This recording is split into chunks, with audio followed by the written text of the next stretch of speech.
আমি আমার বাস্তব অভিজ্ঞতা থেকে এগুলো বলছি বা তুলে ধরছি আপনাদের সামনে। ছত্রাকে ব্যাপকভাবে আক্রমণ শুরু করেছে, শুধু ছত্রাক না, মাকড়েও অনেকভাবে আক্রমণ শুরু করেছে। তার মধ্যে তো আবার এই যে গোবরে পোকাগুলো আছে, এইগুলোতে পাতা একেবারে নষ্ট করে ফেলছে। প্রতিদিনই আমি কম বেশি রাত্রে এসে লাইট দিয়ে পোকাগুলোকে ধরে ধরে মেরে ফেলছি। দেখেন প্রত্যেকটা পাতায় এ সমস্যা তৈরি হয়েছে। তো গাছকে রোগমুক্ত করার জন্য আপনারা অনেকে এই আছেন যে গাছে প্রতিনিয়ত স্প্রে করে যাচ্ছেন, কিন্তু গাছকে রোগমুক্ত করতে পারছেন না।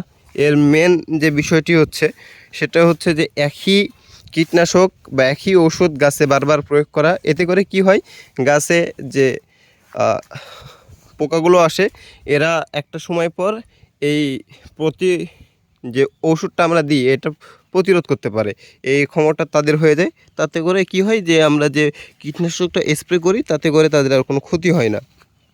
এটা হচ্ছে একটা প্রধান কারণ। আর আরেকটা কারণ হচ্ছে যে গাছের গোড়া সব সময় পরিষ্কার রাখতে হবে। গাছের গোড়ায় যে ঘাস বলেন, আমরা সচরাচর যারা বাসায় বা বাসার আশেপাশে যারা বাগান করে থাকি, আমরা একটা জিনিস করি যে গাছটা একটা পরিত্যক্ত জায়গায় ফেলে রাখি।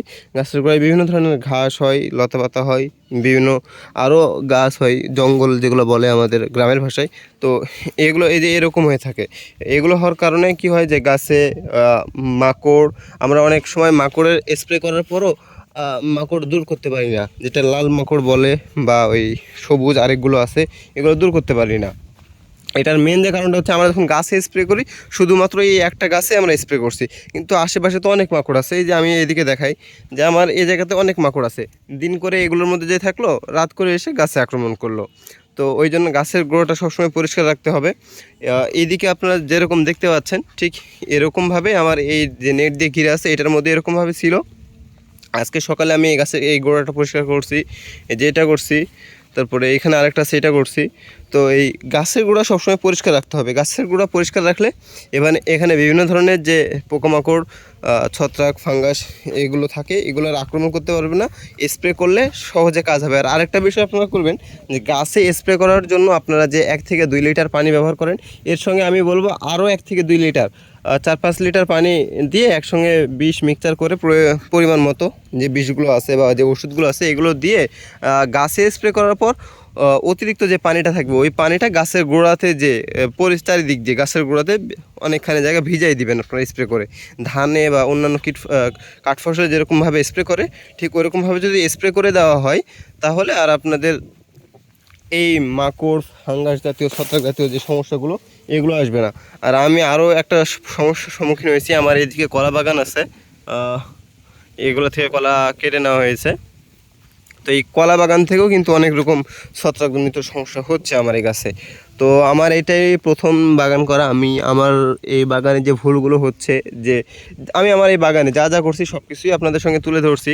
আমার ওইদিকে মালবেরি গাছ আছে, ওই যে মালবেরি ধরে আছে, এদিকে কাজু বাদাম আছে, তারপরে হচ্ছে ওইদিকে আরেকটা মালবেরি গাছ আছে। আমি ওই যে পাতা কেটে দিয়েছি, নিচে পড়ে আছে সব পাতা, ওই যে ওখানে, যে এটাতে আমি ফল নেওয়ার জন্য এরকম করেছি।